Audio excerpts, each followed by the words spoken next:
तुमचा परिचय द्या. मनीषा ज्ञानेश्वर कनोखे. राहणं कुठं आहे आपलं? राणा डोंगरगाव. डोंगरगाव.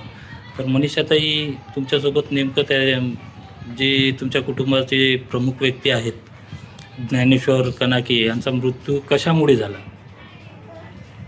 विषारी दारू. अच्छा, तुमचं म्हणणं आहे की ते विषारी दारू प्राशन केल्यामुळे त्यांचा मृत्यू झाला. त्या नेमकं त्या दिवशी काय घडलं होतं? म्हणजे ज्ञानेश्वर भाऊ घरून गेले होते की कामावरून दारू पिण्यासाठी गेले होते? कामावर गेले ते वेल्डिंगच्या. त्याच्यानंतर ते दारू परमानंद जयस्वाल यांच्या पट्टीमध्ये दारू.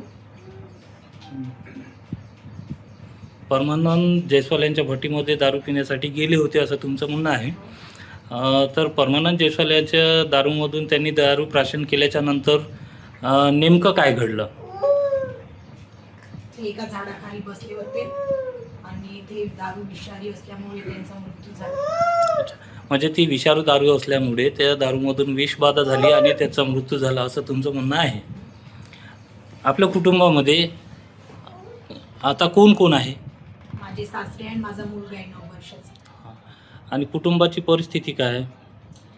मुलगा अपंग आहे आणि सासऱ्याला लकवा मारला आहे. अच्छा, म्हणजे आता तुमच्या कुटुंबाचा उदरनिर्वाहाचा प्रश्न मोठा किचकट झाला आहे. म्हणजे आता समोर उदरनिर्वाहासाठी तुम्हाला कोणातरी समोर यावं लागेल. तर आता त्याची संपूर्ण जबाबदारी ही तुमच्यावर येऊन पडलेली आहे. तर प्रशासनाकडे आपली काही मागणी आहे का?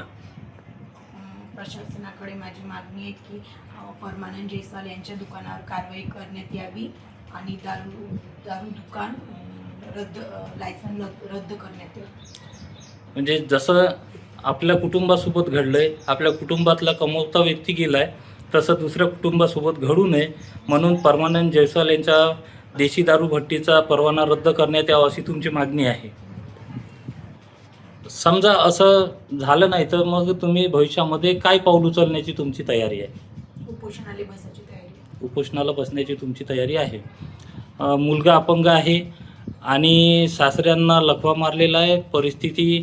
घरची परिस्थिती गंभीर आहे आणि सर्व जबाबदारी या कुटुंबातली या महिलेवर आलेली आहे.